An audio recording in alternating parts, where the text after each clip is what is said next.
봄이 늘 가을보담도 우선 봄이고 그 이제 봄이 되면은 뭐이 풀린다 그거야.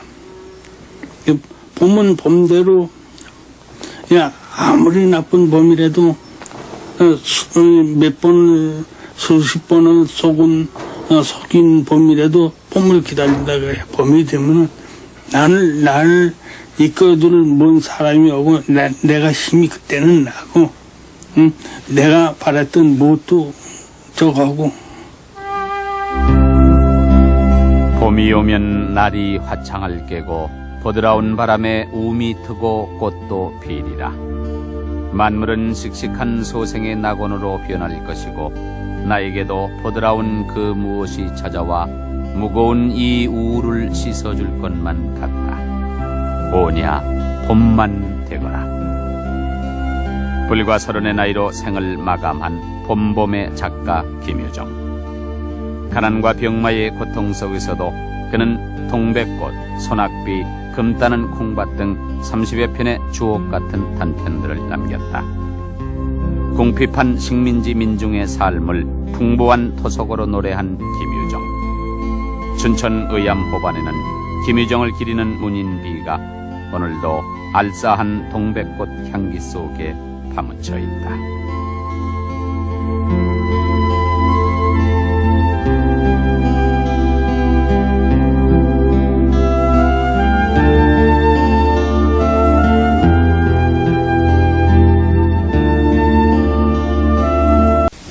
한나 일만 하다 말 텐가? 그거 어떡해? 성례시켜달라지. 뭘 어떡해? 아주 여것들 이 벌건 해낮부터 니들 무신수작이야. 아이고 배. 아이고 배. 야 이놈아, 아이고. 너 또 왜 이래? 아이고. 배가 좀 아파서요. 아이고. 야 이 자식아, 요거 괜히 일하기 싫으니까 빨리 나가서 뭐를 심어야지. 누구 망쳐놓을 수 없겠냐? 그저 대가리 나오는 자식 같은 기다. 다 그만두고 세경이나 내일. 내가 그 점순이 키 크지 말라고 그랬냐? 그 점순이가 미쳐 자라야지. 자라야 할 때까지 기다려야 할 게 아니야 이놈아. 아니 그러면 빈곤님은 그 참새만한 게 어떻게 3십이나 나왔지요? 야, 자네 말도 오라. 나이가 찼으니까 아들이 늦다는 게 틀린 말은 아니야. 하지만 농사가 한창 바쁠 때 일을 안 한다든가 또는 집으로 도망을 간다든가 하면 손해죄로 징역을 가거든. 점순이 언니가 시집갈 때는 대릴사일 열이나 갈아치워가면서 일을 시켰단 말이야. 에이, 점순이한텐 네가 3번째인데 병신처럼 아무 말 없이 일을 잘하니까 죽도록 부려먹을 생각인 게야. 구장님까지 만나봤다면서 그냥 온다면 그래? 어떡해? 숨이라도 콱 잡아주지 그냥 둬? 에휴 이 바보 정신아. 에휴. 예이 등장. 야 이놈아, 못 일어나. 야, 못 일어나. 이놈. 야 이놈아. 여가 예이 일어나. 아이고 너 죽었네. 야,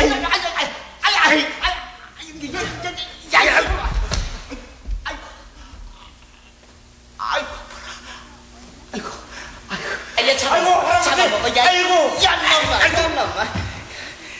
아이고. 아플 것다. 예.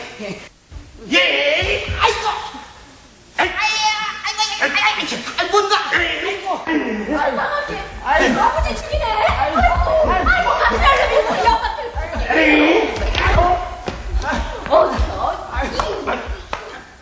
작품 봄봄에 등장하는 그 장인어른은 김종필 씨라고 하는 그 실존 인물임이 규명이 되었습니다.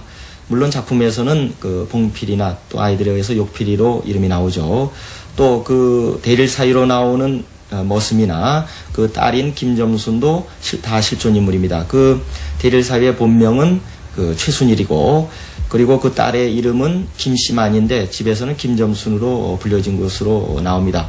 이 장인어른 김종필 씨는 일본인 지주가 소유하고 있던 금명산의 관리인으로서 세도가 당당했습니다.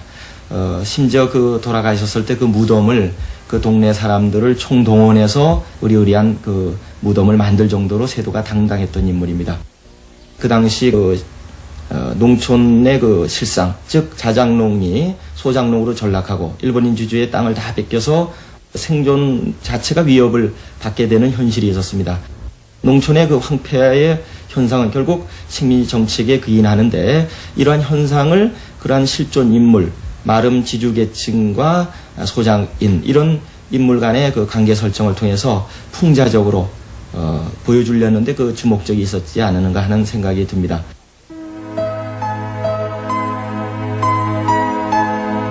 강원도 춘성군 신동면 정리. 춘천에서 기차로 10여 분이면 닿는 이곳이 소설 봄봄의 무대이며 작가의 고향인 신례 마을이다. 산에 묻힌 모양이 마치 온팍한 떡시루 같다 하여 신례라고 부른다. 유정의 소설은 반수 이상이 이곳을 무대로 하여 지어졌다. 오늘날에는 어디를 둘러보아도 작가의 흔적은 남아있지 않다. 다만 마을회관 앞에 김유정 기적비가 서 있어 이곳이 작가의 고향임을 실감케 한다.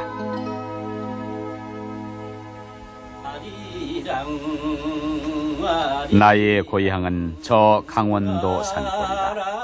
앞뒤 좌우에 굵직굵직한 산들이 빽 둘러섰고 그 속에 묻힌 아늑한 마을이다. 산천의 풍경으로 따지면 하나 흠잡을 데 없는 귀여운 전원이다. 산에는 기화이처로 바닥을 틀었고 쫄쫄거리며 내솟는 약수도 맑고 머리 위에서 골골거리며 까치와 시비를 하는 노란 꾀꼬리도 좋다. 주위가 시적이니 많지 그들의 생활도 어딘가 시적이다. 타관객지 나선 손님을 1908년 1월 11일 유정은 아버지 김춘식 씨와 어머니 청송심 씨 사이에서 8남매 중 7째로 태어났다. 당시 유정의 집안은 사방 30리 안에서는 남의 땅을 안 밟고 다녔다는 대지주였다. 김유정의 9대 할아버지가 되는 그 김우명 씨가 바로 조선 왕조 그 현종의 장인이 되지요. 그 지금 인영왕후전에 나오는 그 숙종의 그 외할아버지가 되는 분입니다. 그분이 사망한 다음에 이 신례 마을과 가까운 그 한강변에 묘를 쓰게 됩니다. 그래서 조정에서는 그 묘를 관리할 수 있는 아주 넓은 땅을 내립니다. 그래서 5대 할아버지였던 고조부 기순 씨가 신례 마을에 낙향해서 그 땅을 관리했기 때문에 처음부터 아주 그 부자로 행세했고 또 왕실의 외척이니까 자연히 검문세가로 알려져 있게 됐죠. 할아버지 되는 그 익찬 씨는 명예직이지만은 이제 도사벼슬을 했고 또 아버지 그 춘식 씨는 그 참봉이라고 불렀죠. 그런 벼슬을 갖고 있을 뿐만 아니라 아주 그 부자 집안으로 알려져 있었습니다. 신동면 정리 868번지 금병산 기슭 양지바른 언덕바지에 유정의 생가터가 있다. 한때의 세도가 집터답게 마을 최고의 명당 자리라고 한다. 아주머니 여기가 김유정 씨 생가터로 알고 있는데 언제 이사 오셨어요? 80년도에 이사 왔어요. 네, 이사 오시기 전에는 어떤 모습이었었나요? 그냥 밭으로 있었죠, 어머니 여기가. 네, 집 모양은 대략 들으신 적이 있으세요? 크다랬었대요, 초가집이. 네. 질 컸었대요. 그러면은 이 집터가 없어지고 아주머니께서 바로 지으신 거예요? 네. 네. 7살 나던 해 유정은 어머니를 여인다. 서울에 100칸짜리 집을 마련해 놓고 살 때의 일이다. 2년 뒤 맞이하는 아버지의 잇따른 죽음은 어린 유정에게 커다란 상처를 안겨주었지만 유정은 줄곧 우등생을 유지했다. 그러나 보호자였던 형 김유근 씨의 난봉 때문에 집안은 화목할 날이 없었다. 자전적 소설인 형과 생의 반려에는 이 당시의 환경이 잘 그려져 있다. 형의 방탕과 행패, 그로 인해 억눌린 집안 분위기 속에서 유정은 점차 내성적이고 심약한 소년으로 자라갔다. 이런 심약함 때문에 유정은 휘문고보 2년 때까지 말을 더듬었고 사람 만나기를 꺼려했다. 이러한 여민증은 평생 동안 유정을 따라다닌다. 축구, 제조, 야구 등 각종 운동에 열을 올리고 하모니카를 즐겨 부르던 고교 시절의 유정은 겉으로 보기에는 의사를 지망하는 질박한 성품의 학생이었다. 그러나 언젠가 투포 안에 가슴을 얻어맞고 기절했다가 소생한 후 영광이라고 외친 것이나 씩씩한 마적이 되고 싶다고 친구에게 토로한 것은 성장기 유정의 내면 세계를 엿보게 한다. 공부에 흥미를 잃은 유정은 영화 구경이 낙이었다. 활동사진을 보며 혼자만의 세계로 도피하던 유정은 형이 재산을 탕진하고 고향으로 내려가자 봉익동 삼촌 집에 남게 된다. 연희전문에 입학하던 1930년 유정은 봉익동에서 그의 일생에 지울 수 없는 상처를 남긴 한 여인을 만나게 된다. 9일 인간문화재 5호로 지정된 명창 박녹주와의 운명적인 만남. 그러나 녹주보다 3살이나 어린 데다 당대의 인기 가수에게 풋나기 청년의 사랑이 통할 리가 없었다. 유정의 일방적인 열정은 당시 장안의 화제를 불러모았다. 처음에는 그냥 편지를 몇 통을 그렇게 보냈대요. 그리고 또 이제 혈서를 다 쓰고. 그래 이제 선생님이 이제 학생이 그 나한테 이렇게 마음을 가지면 공부를 못하지 않느냐. 박녹주 씨라는 분이 나를 좀 사랑을 해주면 내가 공부를 더 잘하겠는데 나를 그렇게 마다간 이유는 뭔가 그렇게 항상 질문을 했다 그래요. 그래서 이제 그 선생님이 이게 참 솔창이 당돌하구나 그런 생각을 항상 가지셨다고 그러대요. 이제 우리 선생님이 한동안 그 약을 잡수고 이렇게 돌아가실 그럴 정도였을 때요. 근데 머리맡에가 이렇게 앉았더래요. 그래서 너 왜 왔냐 그랬더니 나는 박녹주를 살아서 못 가졌으니 난 죽은 송장이라도 갖겠다. 그래서 이제 선생님 말씀이 너 아니라도 송장 가져갈 사람 많은데 빨리 가거라. 그런 그 얘기를 했다고 그러시대요. 작품 생의 반려에 나오는 기생 명주는 바로 녹주의 분신이다. 역사는 투쟁의 기록이 아니라 사랑의 투쟁의 기록이라고 했던 사랑병 환자 김유정. 유정은 어린 시절 잃어버린 어머니의 사랑을 박녹주라는 여인에게서 찾으려 한 것이었다. 녹주의 또 다른 분신은 소설 두꺼비에 나오는 기생 옥화다. 기생이 늙으면 나밖에 갈 데가 없으려니 하면서 옥화가 늙기만을 기다리는 유정의 안타까운 심정이 실려있다.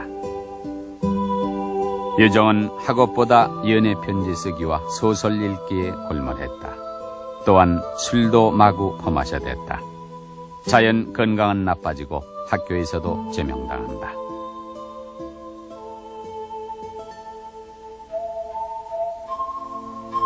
(1930년) 여름 유정은 도피라도 하듯이 고향으로 내려간다. 고향 마을 실내의 싱그러운 자연과 고향 사람들의 순박한 생활은 정신적으로나 육체적으로나 황폐해 있던 유정에게는 생명이 꿈틀대는 새로운 세계였다. 당시 실내에서의 생활은 유정문학의 풍요한 자양이 된다. 소설의 배경과 소재 그리고 인물을 유정은 거의 이때의 경험에서 이끌어낸 것이다. 유정의 소설에 자주 등장하는 백두고개. 실내에서 이 고개를 넘어 면마장 내려가면은 산골 나그네의 무대인 한들이 나온다.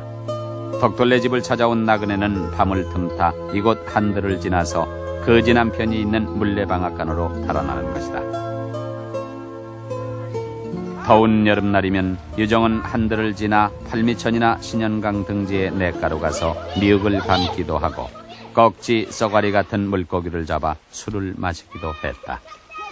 그는 나중에 친구 안회남에게 너 꺽지 아니 꺽지? 거무툭툭한 꺽지란 놈을 거꾸로 잡고 초고추장에 꾹 찍어 대가리부터 어썩 씹으면은 꼬리로 두 볼을 툭툭 치지 하고 자랑할 만큼 이곳에서의 생활은 그의 생에 흔하지 않은 행복한 순간이었다. 여기 놀러 올 때 여기 보면요. 물이 많이 나가니까는 이 발을 안 떼요. 이렇게 들려봐가지고는 그냥 물구나무 서서 건너가는 거예요. 손으로다가. 그럼 갖고 건너왔지, 그럼. 그냥 그렇게 건너가요, 뭐.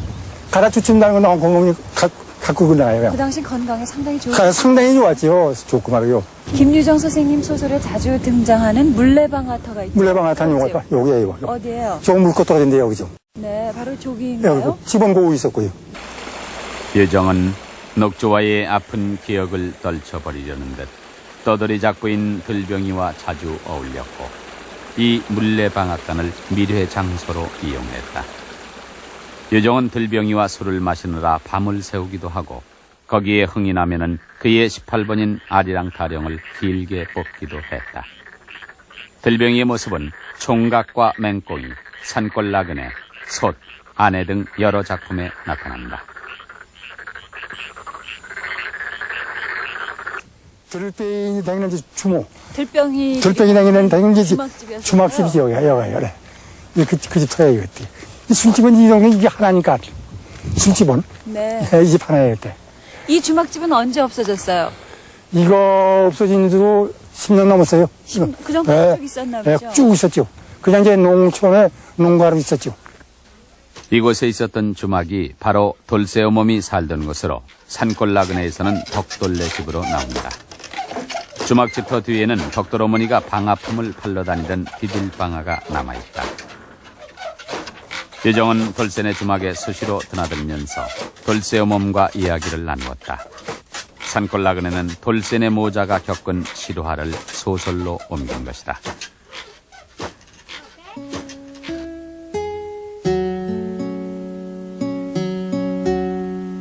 실내에서 유정은 마시고 노는 생활만 한 것은 아니었다.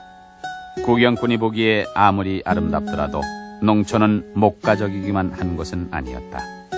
당장 먹을 것이 없어 사냐를 헤매 다녀야 하는 실정일 때 농촌은 더 이상 시적인 자연이 아니라 온 가족이 나서서 고된 노동을 해도 먹고 살기 어려운 생존의 전쟁터로 변하는 것이다.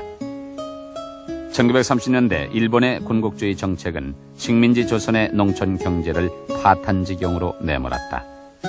이때 민중 속으로의 기치를 내걸고 동아일보 등의 언론사가 앞장섰던 분화로도 운동에 발맞춰 유정은 지금의 마을회관 자리에 금병의숙이란 간이 학교를 지어 20여 명의 마을 아이들을 모아놓고 조선어, 산술 등을 가르쳤다. 이때 유정과 함께 계몽 활동을 했던 사람이 바로 조카 김영수 씨다. 지금으로부터 고 김유정 선생님의 51주기 주모제를 시작하겠습니다. 주위에 계신 여러분께서는 경건한 마음으로 참관해 주시기 바랍니다. 먼저 석유 한 병, 쌀밥 한 번 제대로 쓰고 먹는 집이 없을 만큼 가난했던 신례마을. 그는 글을 가르치는 외에도 마을 청년들을 모아 농우회를 만들었다. 술과 도박을 금하고 상호 협조하는 기풍을 조성하자는 목적이었다. 또 노인회, 부인회를 조직하여 공동출자, 공동구매, 공동경작 등을 통하여 단체 생활을 익히게 했다.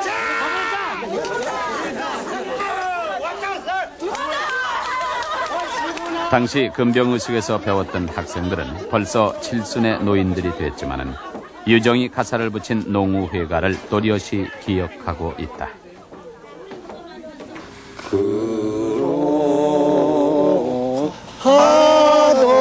그러하도다 우리의 집 농우회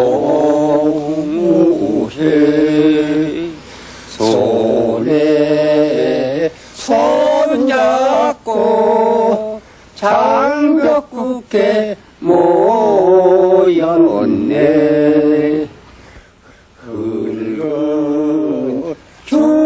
1933년 가을, 유정은 다시 서울로 올라온다. 형이 마침내 전 재산을 정리함에 따라 신례에 계속 머물 터전이 없어진 것이다. 서울 사직동. 이곳에서 유정은 총독부 피복공장에 다니는 누이와 함께 생활했다.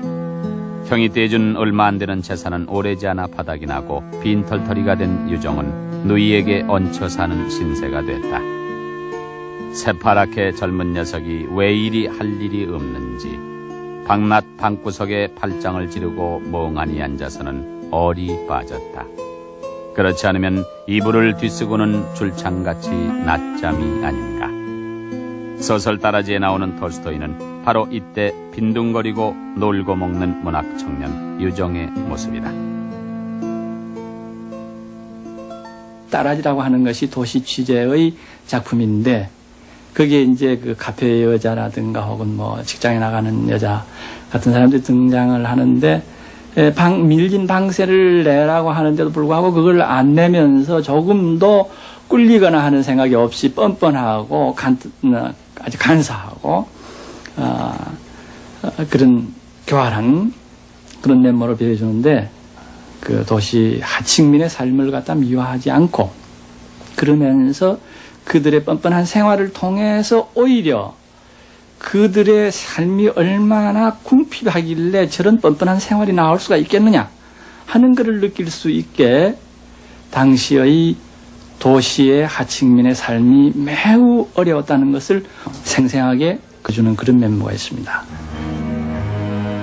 사직동 생활에서 유정이 얻은 것이라곤 폐병뿐이었다. 누이는 사직동 집을 팔고 해화동에 판잣집을 얻어 국밥집을 차렸다. 병마와 가난에다 누이와의 불화까지 겹쳐 옴짝달싹 못할 처지가 된 김유정. 이제 그가 할 수 있는 일은 한 가지뿐이었다. 바로 문화계의 길. 글을 쓰면 돈도 생기고 약도 살 수 있었다. 1935년 소설 소낙비가 조선일보에 당선되고 노다지가 조선중앙일보의 가작으로 뽑히면서 유정은 본격적인 작가로 등단한다. 2년 남짓 문단 생활을 하는 동안 유정은 왕성한 의욕으로 작품 활동을 벌이면서 확고한 자기 세계를 구축해 나간다. 식민지 농촌의 구조적 모순을 예리하게 포착해낸 김유정의 문학 세계는 만만치 않은 사회의식을 바탕에 깔고 있다. 어수룩한 농민들을 주인공으로 삼아 그들의 불합리한 생각과 행동을 풍자적으로 묘사하면서 현실 고발의 효과를 거둔다. 소설 금 따는 콩밭에서 주인공 영식은 금을 캐기 위해 멀쩡하게 자란 콩밭을 온통 파헤친다. 이런 노다지 심리는 당시 농촌의 피폐한 생활, 비참한 농민들의 삶을 반증하는 것이다. 혹은 빚에 쫓겨 혹은 살 길을 찾아 보금자리를 버리고 떠나는 농민들. 버려진 빈집에는 퀴퀴한 냄새와 을씨년스러운 냉기만이 피폐한 농촌의 상징처럼 떠돌고 있다.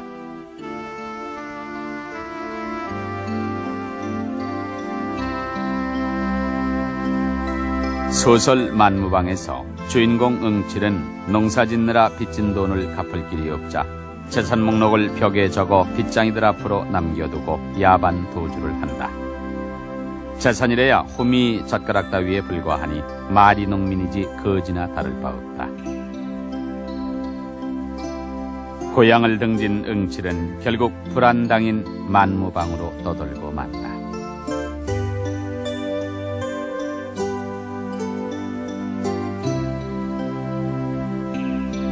가진 것 없는 농민들의 재산 목록 1호라 할 만한 솥. 소설 솥에 나오는 주인공 근식이는 아내 몰래 솥까지 드러내어 들병이한테 갖다 바친다. 그리고는 들병이와 도망갈 궁리를 하면서 들병이가 천하다 할 망정 힘 안 들이고 먹으니 얼마나 부러운가. 왜곡된 현실이 왜곡된 가치관을 합리화시키고 있다. 우리나라의 그 단편 문학이라고 하는 것이 1930년대에 와서 일단의 그 성숙기에 접어들었다. 저희들은 이렇게 보고 있어요. 근데 이 성숙기에 접어든 단편 문학 가운데에서 김유정의 그 단편이라고 하는 것이 굉장히 그 높은 성취를 보여주고 있다. 이렇게 이제 평가되고 있는데 그 가장 중요한 이유라고 하는 것은 우선 김유정의 소설이 그 재미가 있습니다. 물론 단편 소설이나 소설이라고 하는 것은 어떤 그 한 사회 상황을 갖다가 반영한다고 하는 측면이 있죠. 그런데 그냥 그 현실을 반영만 해가지고 가령 가난한 농민들의 상황을 그려가지고 아무런 재미도 없고 이런 문학도 많이 있습니다. 과거에 그 일단의 그 농민 문학이라고 하는 것이 그 최초의 문학적인 의도라든가 혹은 그 동기라든가 이런 것은 참 가상하지만은 너무 그 재미없는 문학을 많이 나왔는데 이 김정희는 이제 시골 사람들, 시골의 그 어리석은 사람들, 가난한 사람들 이런 사람들을 그리면서도 거기에서 이제 유머가 있고 또 해학이 있고 또 이 사람들을 갖다가 그 구사하는 데 있어의 그 동원된 어휘라고 하는 것이 아주 풍부하고 우리의 그 토착적인 그 말씨가 많이 끼어 있어가지고서 우리에게 읽고 나서 매우 재미있다는 느낌을 준다는 것. 이것이 이제 김유정의 문학의 중요한 매력이라고 할 수 있죠. 더 큰 소리. 자, 다시. 아리아리 쓰리쓰리 아라리. 안해는 특히 김유정 문학의 언어 구사의 묘미를 잘 나타내주는 작품이다.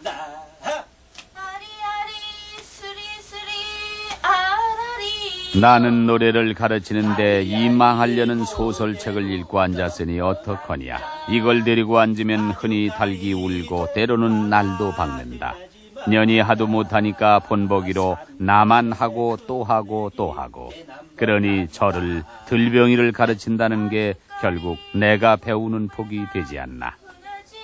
이러한 묘사기법은 이조 후기 판소리 문학의 맥을 곧바로 계승하고 있다. 흔하지 마라 산골에 큰내기. 실내 주변의 산과 들은 한때 유정의 발길이 닿지 않은 곳이 없다. 동백꽃 대신 진달래꽃이 가득 피어있는 금병산 허리를 헤집고 들어가다 보면 발길은 어느덧 성긴 잣나무 숲에 닿는다. 이곳이 바로 소설 산골의 무대라 할 만치 주변의 풍광은 소설의 묘사와 맞아떨어진다.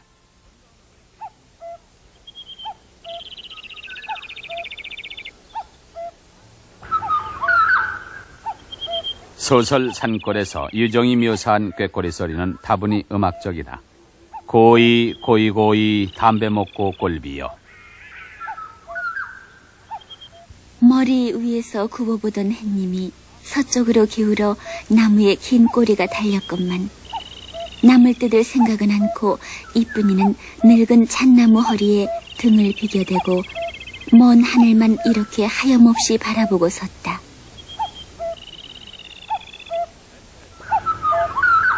이제야 후회나노니 도련님 공부하러 서울로 떠나실 때 저도 간다고 왜 좀 더 붙들고 늘어지지 못했던가. 그러나 마님의 눈을 피해 자그만 보따리를 옆에 끼고 산속으로 20리나 넘어 따라갔던 이쁜이가 아니었던가. 과연 이쁜이는 산등을 질러갖고 으슥한 고갯마루에서 기다리고 섰다가 넘어오시는 도련님의 손목을 꼭 붙잡고 난 안 데려가지요. 너 왜 오니? 여름에 꼭 온다니까.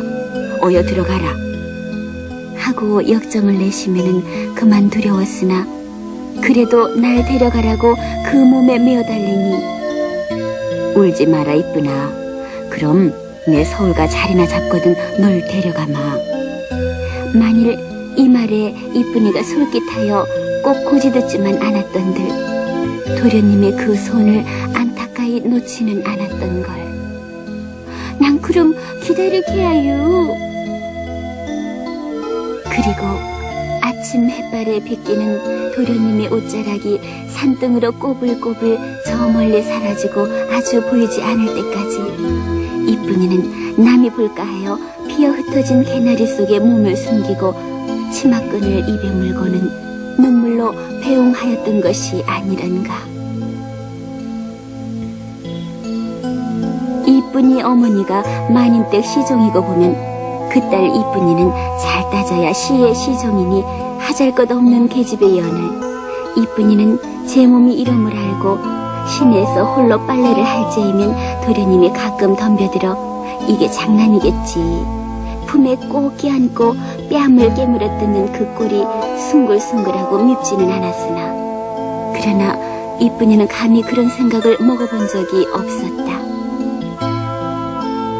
그날도 마님이 구미가 젖히셨다고 예 이쁘나 나물 좀 뜯어온. 이쁜이는 퍽으나 반가웠고 아침밥도 몇 술로 건날리고 보건이를 동무삼아 집을 나섰으니 나이 아직 16이라 마님에게 귀염을 받는 것이 다만 좋았고 칠칠한 나무를 뜯어드리고자 한사코 이 험한 산속으로 기어올랐다. 언제 어디로 따라왔던가? 도련님은 물풀의 나무 토막을 한 손에 지팡이로 짚고 붉은 얼굴이 땀바가지가 되어 씩씩거리며 난 지팽이 거꾸로 왔다. 왜 따라왔지요? 많이 마시면 난 매 맞으려고? 안팡스레 쏘았으나 도련님은 귓등으로 듣는지 너 맞는 거 나는 알지. 무턱대고 그냥 와락 달려들어 땀이 쭉 흐른 그 뺨을 또 잔뜩 깨물고는 놓질 않는다. 이쁜이는 어려서부터 도련님과 같이 자랐고 같이 놀았으되 제가 먼저 그런 생각을 두었다면 도련님을 벌컥 떠다밀어 바위 너머로 곤두박히게 했을 리 만무였고 도련님이 무색하여 멀거니 쳐다보고 입맛만 다시니 이쁜이는 그 꼴이 보기 가엾고 죄를 저지른 제 몸에 대하여 죄송한 자책이 없던 바도 아니었마는 다시 손목을 잡히고 이 잣나무 밑으로 끌릴 즈에는 어딘가 마음 한편에 앙사를 피면서도 넣기 끌려가도록 도련님의 힘이 좀 더 하는 생각이 전혀 없었다면 그것은 거짓말이 되고 말 것이다. 난 몰라. 많은 게 여쭐 터이야. 나는 몰라. 하고 적잖이 조바심을 태이면서도 도련님의 속마음을 한번 뜯어보고자 누가 좀더 이러는 거야? 너 나하고 멀리 도망가지 않으련? 이제 멀리만 달아나면 나는 저 도련님의 아씨가 되려니 하는 생각에 마님께 진상할 나물 캘 생각조차 잊고 말았다.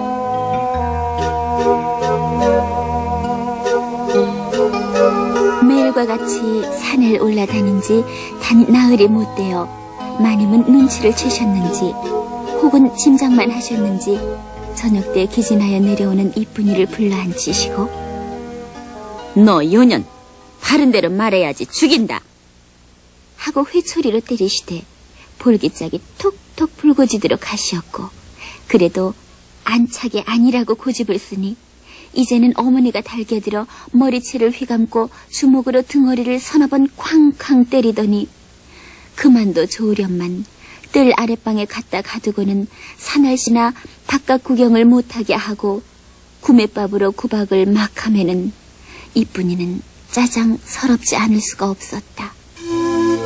징역살이 맨 마지막 밤이 깊었을 때 이쁜이는 너무 원통하여 혼자 앉아서 울다가 자리에 누운 어머니의 허리를 꼭 끼고 그 품속으로 기어들며 어머니 나 대련님하고 살 테야.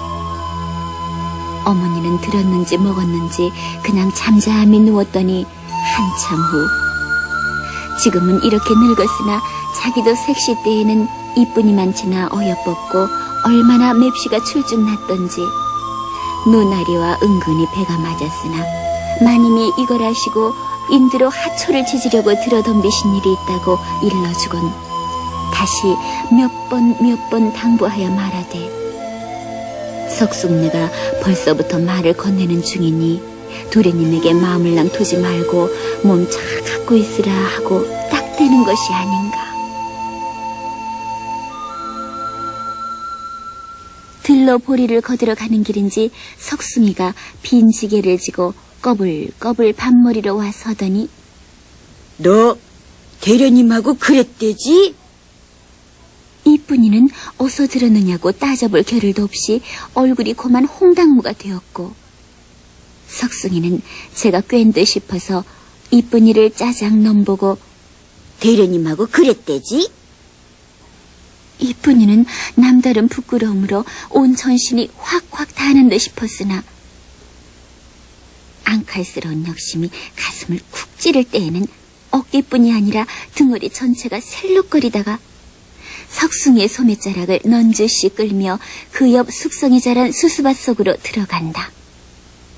밭고랑에 널려진 여러 돌틈에서 맞아 죽지 않고 단단히 아플 만한 모리 동맹이 하나를 집어들고 그 옆 정갱이를 모질게 후려치며 이 자식! 뭘 어째고 어째? 석승이는 처음에 뭐나 좀 생길까 하고 좋아서 따라왔던 걸 벼랑간 난데없는 모진 돌만 날아들면은 눈이 그야말로 황방울만 해지지 않을 수가 없었다. 그러나 석승이는 미움보다 앞서는 이 기쁨이요. 일부러 이리 끌고 와 돌로 때리되 정말 아프도록 힘을 들일 만치 이쁜 이에게 있어는 지금의 저의 존재가 그만치 끔찍함을 그 돌에서 비로소 깨닫고 뭘 대련님하고 그랬대는데? 뭐? 이 자식? 아까부터 겨우 참아왔던 울음이 탁 터지자 차분참 덤벼들어 석숭이 옷가슴에 메어달리며 쥐어뜯으니 석숭이는 이쁜이를 울려놓은 것이 저의 큰 죄임을 얼른 알고 아니다 내 부러 그랬다 아니다 인제 남 듣는데 그러면 내 너 죽일 테여. 그래 인전 안 그러마. 참으로 이런 나쁜 소리는 다시 입에 담지 않으리라 맹세하였다. 다시 그래봐라. 내 죽인다. 너 그럼 우리 집에서 나한테로 시집 오라니까 왜 싫다고 그랬니? 서로 좀 성가시게 구렸다 치더라도 두고두고 입대껏 후회가 날이 많지 그렇게 사내의 뺨을 후려친 것도 결국 도련님을 위하는 이쁜이의 깨끗한 정이 아니었던가.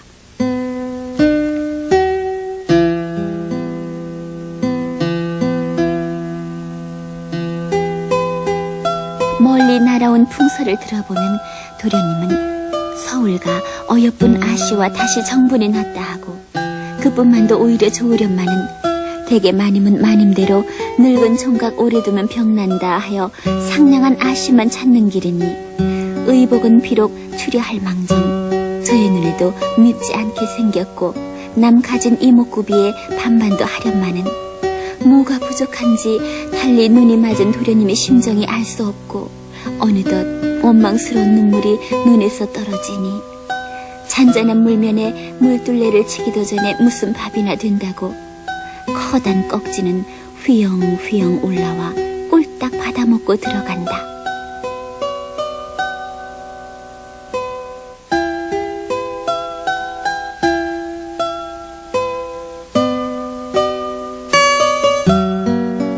얘 울지 마라. 내가 가면 설마 아주 가겠니? 서울로 떠나면 아주 놓칠 듯만 싶어서 도련님의 얼굴을 이윽히 쳐다보고 그럼 다짐을 두고 가라 하다가 도련님이 조금도 서슴없이 입고 있던 자기의 저고리 고름 한 짝을 뚝 떼어 이쁜이 허리춤에 꾹 꽂아주며 너 이래도 못 믿겠니? 몸에 고이 간직하였던 옷고름을 이 손에 꺼내들고 눈물을 흘려보되 별 수 없나니 하나 이거나마 아주 없었더런들 그야 살맛조차 송두리 잃었으리라.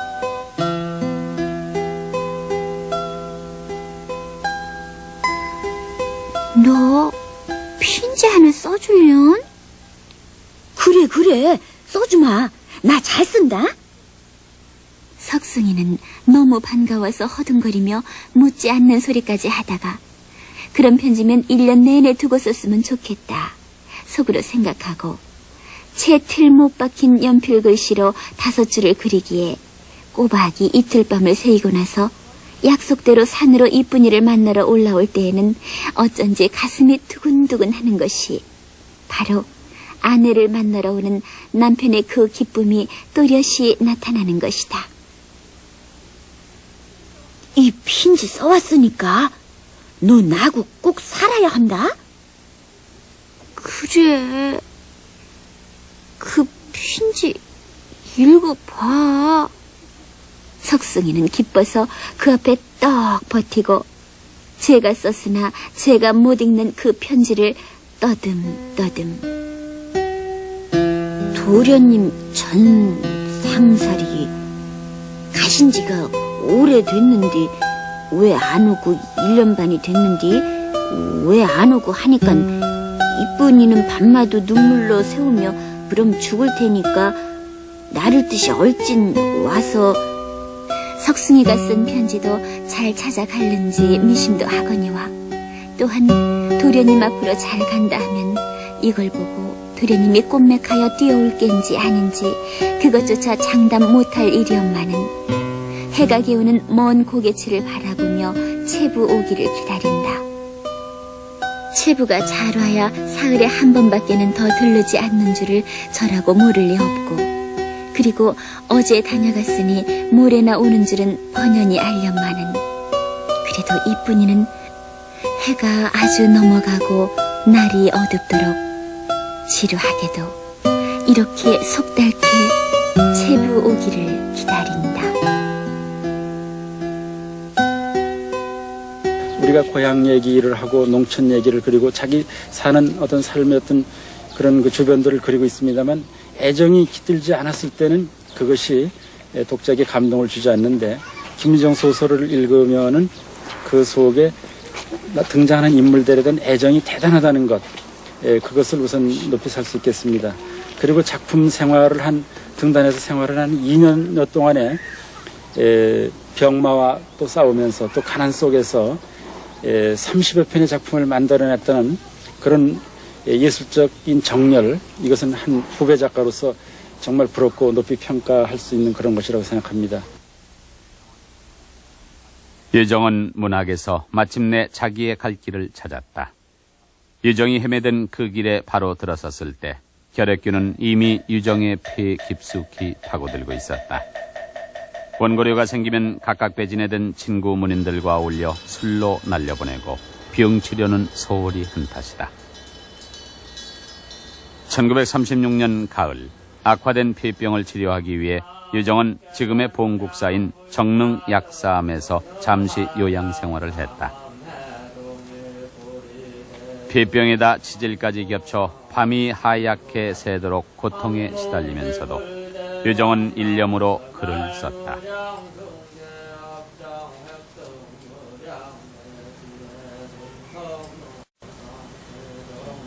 평소 유정과 자주 어울리던 작가 이상이 병문안을 와서 유정의 창백한 몰골을 보고는 동반 자살을 제의했으나 유정은 거절했다. 삶에 대한 애착도 애착이려니와 자신은 아직 해야 할 일이 있었다.